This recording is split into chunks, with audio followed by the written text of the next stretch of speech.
We keep hearing about these AIs with these incredible, massive memories that can read entire books in a single go. But what if I told you that whole promise is kind of built on a lie? Yeah, turns out there's a pretty big catch. I mean, what if that one feature we thought was their superpower, their giant memory, is actually their secret weakness? What if just cramming more and more info into an AI doesn't actually help? What if it makes things worse? The numbers are just getting insane, right? Google just dropped a 10 million token context window for Gemini. To give you an idea of what that means, it's like having the AI read the entire Harry Potter series twice in one sitting. And for a long time, the thinking was pretty simple. Bigger memory, smarter AI. But then, this research paper from Chroma comes along and just blows that whole idea up. They actually put these big memory models to the test, and guess what? That assumption? Totally wrong. They found that as you give the models more info, their performance gets, well, weird, really unpredictable. So this is what's being called the million token myth. Sure, on paper, these context windows are huge. They exist. But their ability to actually use all that information, that's a whole other story. And yep, there's a name for this whole mess. They're calling it context rot, and the idea is pretty wild. The more you pack into an AI's short-term memory, its performance doesn't just stall out, it actually gets worse. The model basically gets confused, it gets distracted, it just becomes less reliable the more you ask it to hold in its head at one time.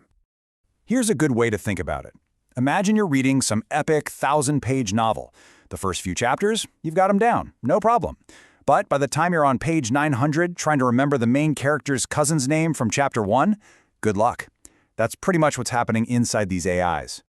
And look, this isn't just a hunch. It is backed by cold, hard data. This chart from that Chroma study lays it all out. See that first bar on the left? That's the AI's performance on a task with 0 distractions.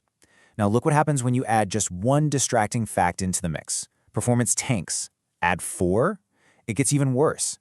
It's like the more noise you throw in, the harder it is for the AI to find the actual signal. Okay, but this is where it gets really weird. You'd think, logically, that an AI would do better with nicely organized, coherent information, right? Well, you'd be wrong. The researchers found that the models actually did better when they took all the information and just shuffled it into random, nonsensical sentences. I mean, how wild is that? It just goes to show how differently these things think compared to us. So, okay, we've got this major problem, context rot, and it's hitting all the big players. Google, OpenAI, Anthropic, you name it. It sounds super complex, like something that'll take years to fix. But what if the fix is ridiculously, almost stupidly simple? So the big question is, what's the solution? Do we need a bigger AI, a more powerful one, a whole new design? What if the answer isn't to go bigger, but to go simpler? Like radically simpler? This is it, a single line of code. That's the whole solution. This little piece of script is at the heart of a technique that's been changing the game for developers. It's kind of brute force, and honestly, it looks way too simple to actually work. And you gotta love the name. Its creator, Geoffrey Huntley, called it the Ralph Wiggum solution. Yeah, like Ralph from The Simpsons. Why? Because it's this incredibly simple, almost goofy approach to a really complex problem. The whole idea is, hey, just keep doing the simple thing again and again, and you'll get there. So here's how this Ralph loop just completely avoids context rot. It's a 5-step loop. First, you give the AI one, and only one, tiny job to do. Then, and this is the key, you start a brand new, totally fresh session for it. The AI only has to think about that one thing. As soon as it's finished, you just killed the session. Done. Then you start all over again for the next task. No old context hanging around means 0 context rot. It's brilliant, really. By wrapping the AI in this loop, you basically turn it from a kind of forgetful chatbot into this relentless, super focused worker. It just tackles one tiny piece of the job, saves its work, and then moves on to the next thing with a completely clear head. And the results? They're kind of mind-blowing. At a Y Combinator hackathon, a team shipped 6 complete projects overnight using this. Someone else used it to get an AI to create a whole new programming language from scratch. Get this, one engineer did a job that was quoted at 50 grand for just under $300 in API calls. Incredible. Now, we need to talk about a really important detail here. The original Pure Ralph technique is all about starting a fresh session for every single task. That's what guarantees you have a clean slate.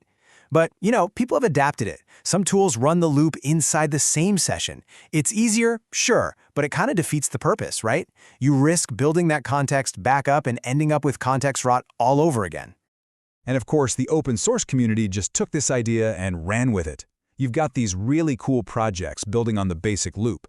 Some add smart features like circuit breakers to stop the AI from going off the rails. Others are all about automation, taking a big project plan, breaking it down into a to-do list, and just letting the AI work its way through it, one task at a time. So what does all of this tell us? It points to a whole new skill we need for working with these AIs. It's not just about prompt engineering anymore. Now we're talking about something called context engineering. So what is context engineering? Well, it's basically the art of managing the AI's memory. It's about realizing that sometimes less is actually more. Instead of just dumping a giant wall of text on the AI, you strategically give it only the information it needs, right when it needs it. You're not just a user anymore, you're more like a manager of the AI's attention. And that brings us right back to where we started, with that Chroma research. Their final takeaway really hits it home. It doesn't just matter that the information is in the context window. What matters more is how you put it there. How you engineer that context is the key to getting results you can actually count on. So I'll leave you with this thought. For so long, the race in AI has been all about building bigger, more powerful brains. But maybe, just maybe, the next huge breakthrough isn't going to be a bigger AI.